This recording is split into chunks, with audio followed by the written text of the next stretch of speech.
কে জানতো আর্জেন্টিনা মিশর ম্যাচটি হয়ে উঠবে এত নাটকীয়তার পসরা সাজানো? কে জানতো 2 গোলে পিছিয়ে থেকেও শেষ পর্যন্ত 3-2 গোলে জিতবে আর্জেন্টিনা?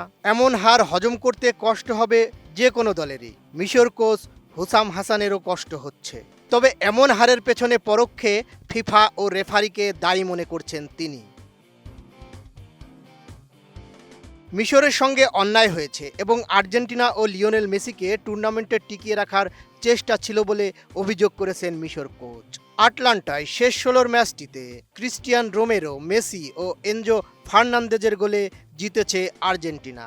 মিশর কোচের অভিযোগ, ভিএআর পর্যালোচনায় তাদের একটি গোল বাতিল করা হয়েছে, কিন্তু এনজোর জয়সূচক গোলের আগে আর্জেন্টিনার অ্যালেক্সিস ম্যাকঅ্যালিস্টার ফাউল করলেও সেটি ভিএআরে দেখা হয়নি।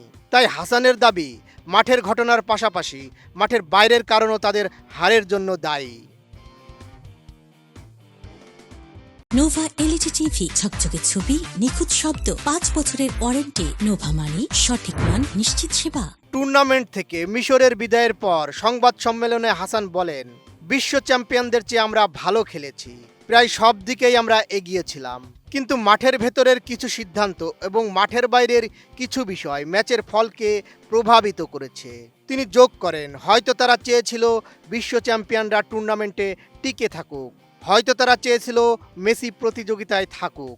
শুধু তাই নয়, আর্জেন্টিনা সব দিক থেকেই সমর্থন পেয়েছে বলে অভিযোগ করেছেন তিনি।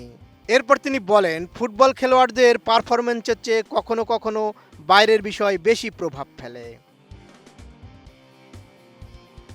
আর্জেন্টিনা মিশর ম্যাচে প্রধান রেফারি ছিলেন ফ্রান্সের ফ্রাঁসোয়া লোতেক্সিয়ে। হাসান জানান, রেফারি নিয়োগ নিয়ে আপত্তি ছিল তার দলের। মিশর কোচের দাবি, ফ্রান্স আর্জেন্টিনার অতীতের কারণে আমরা রেফারি নির্বাচনের বিরোধিতা করেছিলাম, কিন্তু শেষ পর্যন্ত ভুগতে হয়েছে আমাদেরই। মিশর কোচ বলেন, আমরা সম্মান বা ফেয়ার প্লে কিছুই পাইনি। মোহাম্মদ সালার উপর হওয়া ফাউলের ঘটনায় সম্ভাব্য পেনাল্টি দেওয়া হয়নি, এমনকি ভিএআরে দেখাও হয়নি।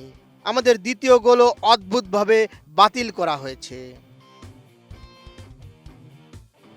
আর্জেন্টাইন মিডফিল্ডার ম্যাকঅ্যালিস্টারের বিরুদ্ধে অভিযোগ তুলে হাসান বলেন, সবাই দেখেছে আমাদের খেলোয়াড়ের জার্সি টেনে ধরা হয়েছিল, অথচ সেটিও ভিএআরে দেখা হয়নি।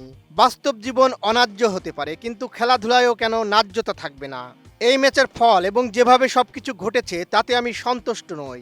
বলতে চাই, দুর্ভাগ্য, কিন্তু বাস্তবে আমাদের সঙ্গে অন্যায় করা হয়েছে।